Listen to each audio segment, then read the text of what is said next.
Now we shall begin. You should answer the questions as you listen, because you will not hear the recording a second time. Listen carefully and answer questions 1 to 4. Good afternoon. Good Time Restaurant. Hi, is this Michelle? Yes, speaking. This is Brian Troy. We spoke last week about planning a party to celebrate my wife's promotion. Well, I would like to go ahead with it. And I have a list of things that I would like to go through with you. Yes, I remember. We'd spoken about a few dinner options, like a romantic dinner for 2 or a small group for dinner. Have you decided yet? Well, I think I would like to surprise my wife with a huge party.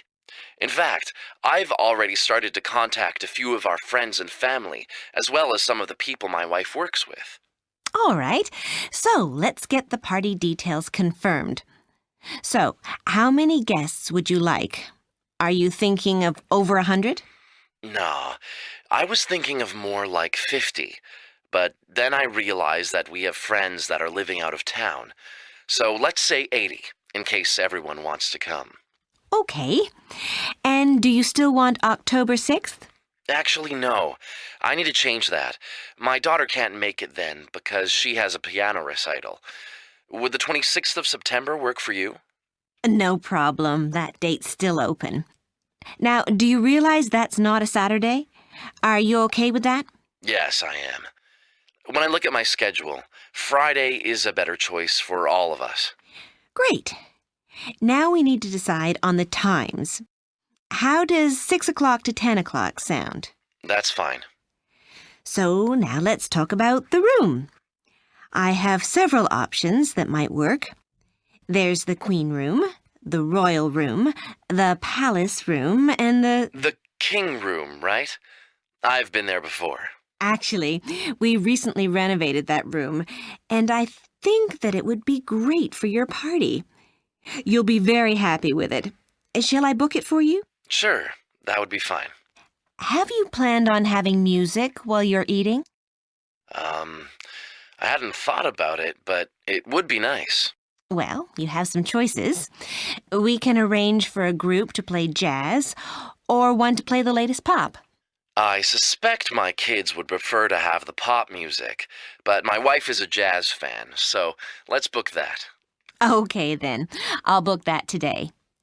They're very good, and they might even sing at your table. Great. Before you hear the rest of the conversation, you have some time to look at questions 5 to 10 on page 2.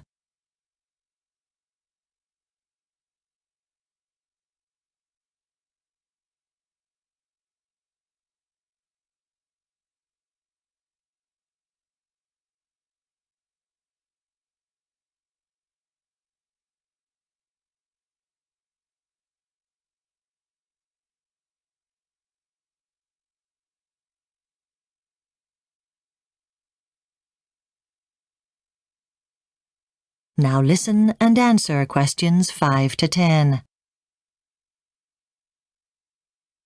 Okay, now we need to talk about the type of service you want for the dinner. We have 2 options, a self-service buffet or table. Let's go with the last choice. Just so you know, the price is the same for either chicken or a vegetarian plate. One last thing to decide on. Are you planning anything special for your wife? Well, I was thinking that at 8 o'clock or so, I would like to have a cake brought out. Very nice. And because you're making reservations for such a large group, the cake is complimentary. What flavor would you like? Well, it would have to be lemon. I really love chocolate, but it is her day, so let's go with her favorite. Good decision. Now, let me tell you about the cakes. We have a square cake, which would easily serve all of your guests, or you could have 2 cheesecakes. They're really popular right now. I prefer the first option, because I would like to have something special written on it. But let's keep it simple. How about congratulations? Okay, I can have our baker take care of that. He's happy to show you what it would look like if you wish. Now, is there anything else? No, I don't think so. I think that we have pretty well talked about everything. So let's look after the reservation detail. I'll need to have a deposit of $50. Let's make it for $100, and I'll put it on my MasterCard. Is that okay? Sure. What's the 16-digit account number? 5544 1200 4326 8887, and it expires in November. Is there another name on the card beside Brian Troy? A middle name or initial? Yes, Sebastian. I will spell it for you. Sebastian.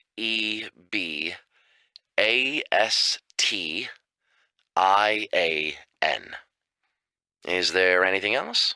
No, I think that's it. However, you need to be aware of an additional fee.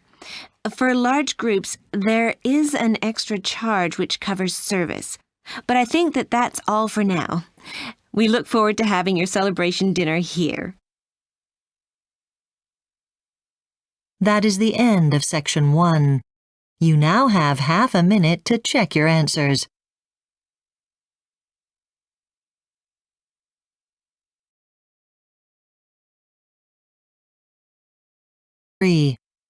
Section 2. You will hear a radio talk on horse riding for disabled people. First, you have some time to look at questions 11 to 14 on page 3.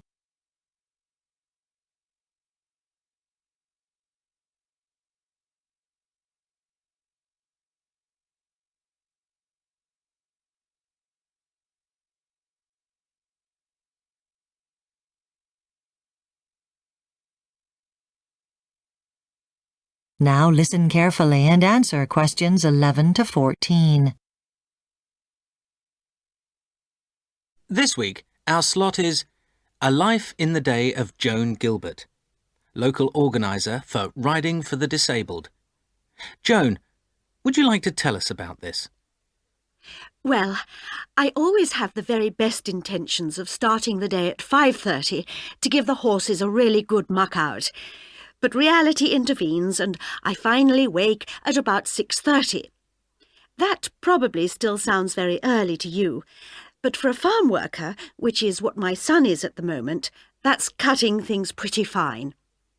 Once I've managed to get him safely on his way, at about 7 a.m., I can start turning my attention to the other important tasks of the day. For about 5 years, we've been taking overseas students from the International Centre at our local college, and I have to give them a proper breakfast. Most of our students used to be from the Middle East, but they're no longer coming, so we tend to have Malaysian girls, and they like to have a cooked breakfast, much more than any Europeans we've had, including me, and I don't have anything these days. After cooking, I finally get round to the poor horses.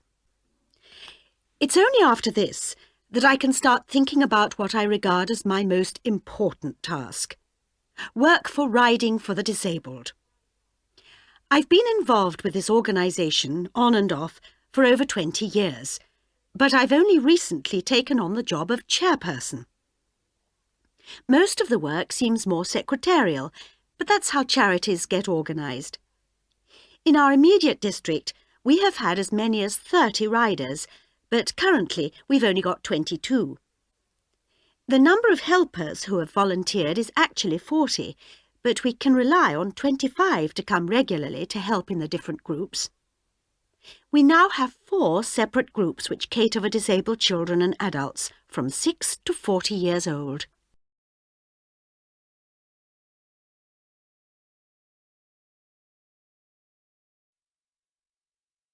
Before you hear the rest of the talk, you have some time to look at questions 15 to 20 on page 4.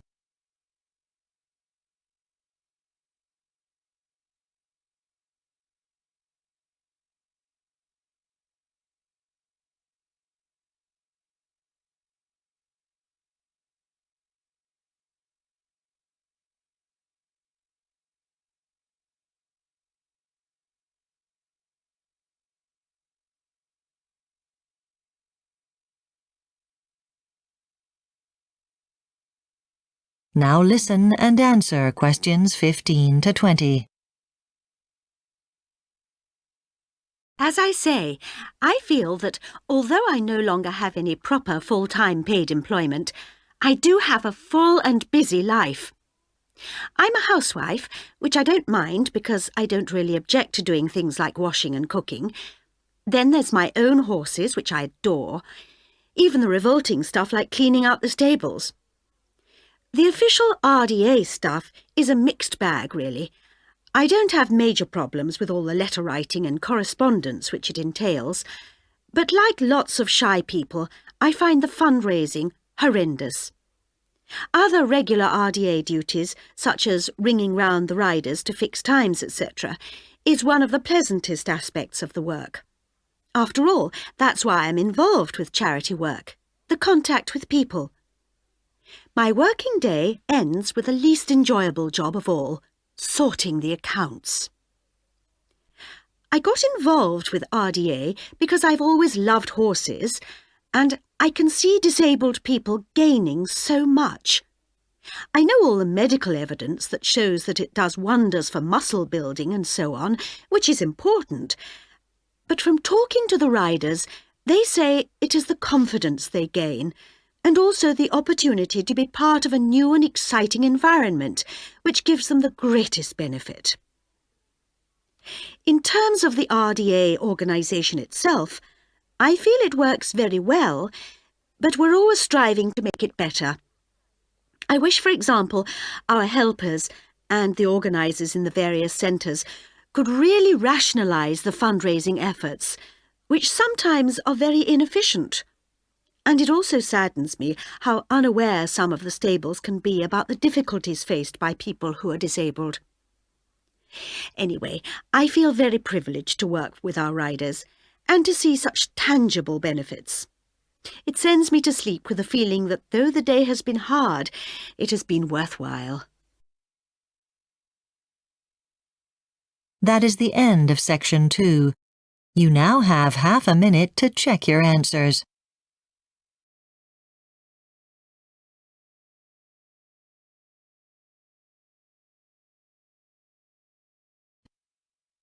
Section 3. You will hear two trainee teachers called Dean and Hannah talking about their recent teaching practice in an elementary school. First, you have some time to look at questions 21 to 24 on page 5.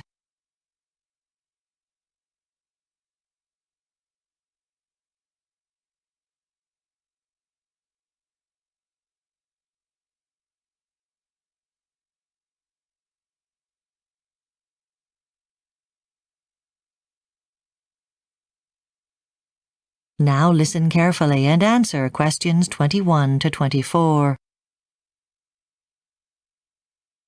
Hi, Dean. Did you have a good weekend? Yes, it was good to relax after a whole week of teaching practice. I really enjoyed the experience, though. Yes, so did I. And I think it went well. Anyway, are you okay to talk about the report we've got to write on the geography lesson we taught together? I was thinking we could make notes now and then divide the actual writing up between us. Sure, good idea. Let's begin with our lesson aims, shall we? Right, well, I know the main one was getting the class to think about how people in different parts of the world are connected to each other through the things they buy and sell. Yes, we took that from the syllabus for grade 4, and then we decided to use pencils as our example, because they're relatively simple in design and everyone's used a pencil at some time or other. We should include that information too. Right. And we also wanted to get the class thinking about how things are moved around the world in different ways, from the farms and the mines to the factories and then the stores. That wasn't in the core syllabus. I think we added that ourselves. Yes, I think you're right. Okay. Then the last section of the report contains a post-lesson analysis. We have to mention any problems we identified in our lesson when we taught it. So, any ideas? Well, I know we were really satisfied with our handouts and worksheets. We both thought they'd been at just the right level for the class. And I don't know about you, but I think we worked well as a team. Absolutely. Neither of us was too dominant, and we supported each other. Personally, the thing I think we didn't get right was the way we paced things. Some things seemed to be rushed, and others seemed to drag out too long. I don't know how you feel about that. The same as you. If we did the same lesson again, I'd want to make some adjustments to that, but keep the same basic lesson plan. Okay, we see eye to eye on that. But there's one other thing. At the time, I seem to remember we both thought that organizing the children in sets of 6 didn't work very well, and that pairs would have been better for certain tasks, so that the Shire kids got more chance to contribute. Yes, I remember that too, and we should put it into our report as well.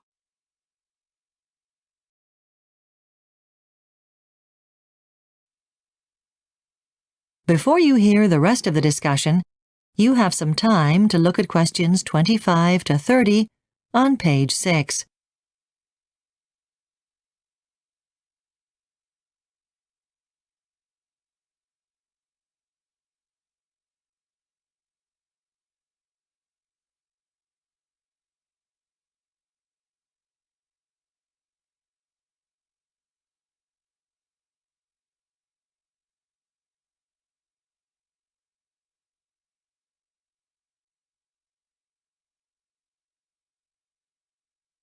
Now listen and answer questions 25 to 30.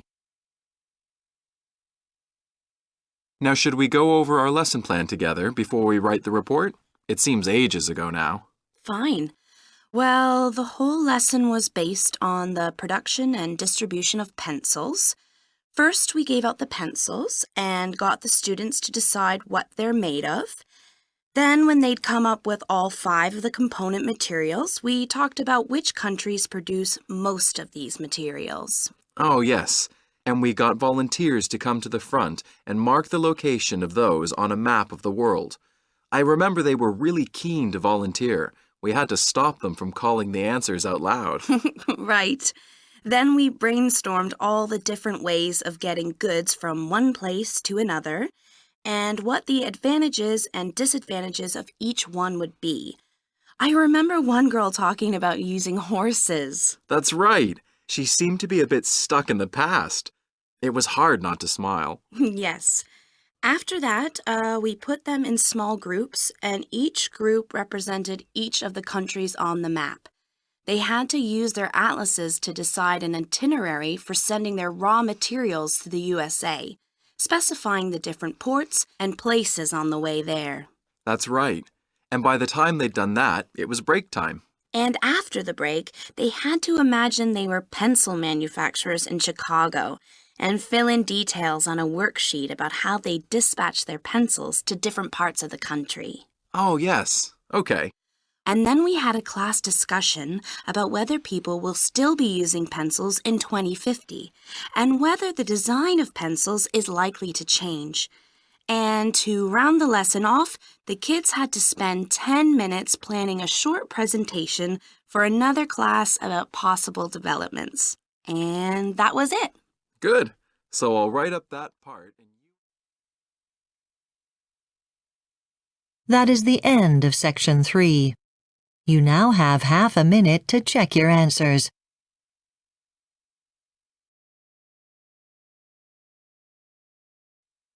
Section 4. You will hear a university lecturer talking to students about the world's oldest mechanical computer, which is called the Antikythera mechanism. First, you have some time to look at questions 31 to 40 on page 7.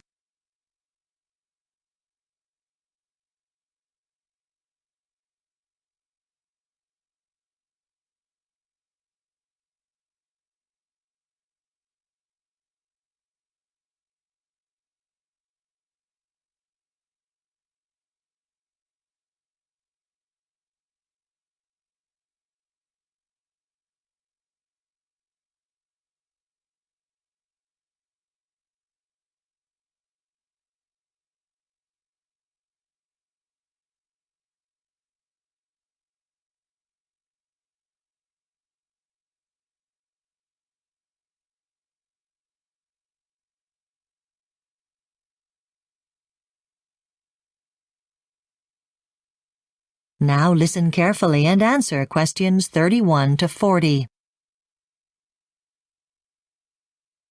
Today, I'm going to talk about what is sometimes described as the world's oldest mechanical computer, the Antikythera mechanism. This device was able to calculate where the sun, moon and planets would be in the sky on any date in the past or future. It has transformed our understanding both of the world of ancient Greece and of the history of science. The mechanism was discovered in 1900 at the bottom of the sea off the Greek island of Antikythera, hence the name by which it's now known. It was in the cargo of a ship that sank about 2,100 years ago. Divers brought various items to the surface, and they were taken to a museum for examination.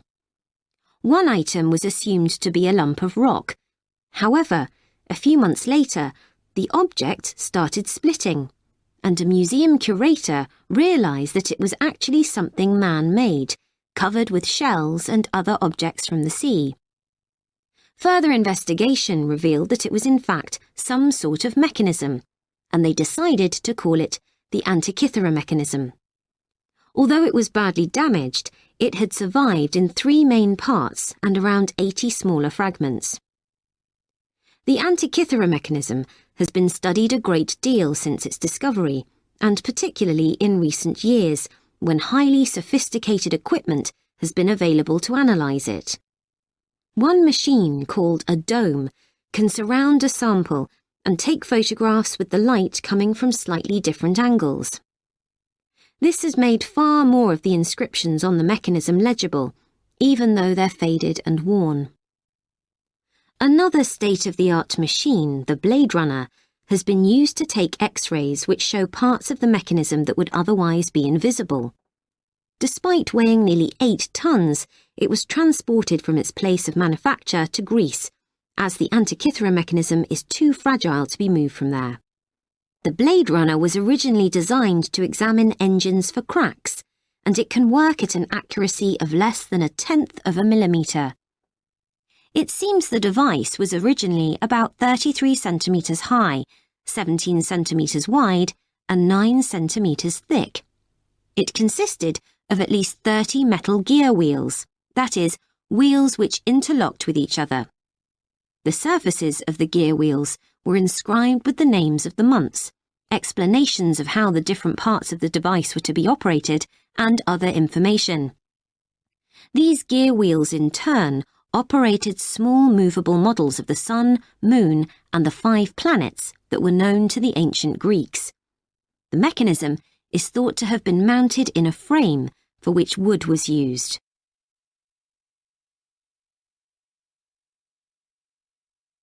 So what was the Antikythera mechanism used for? It clearly had an astronomical function. The person using the device simply rotated a handle to operate the gear wheels. These engaged with each other to move the sun, moon and planets around the Earth to show how they would appear on whatever particular date the operator was interested in, which could be years into the future. Bearing in mind that the ancient Greeks believed the sun and planets all revolved around the Earth, their movements are shown with remarkable accuracy.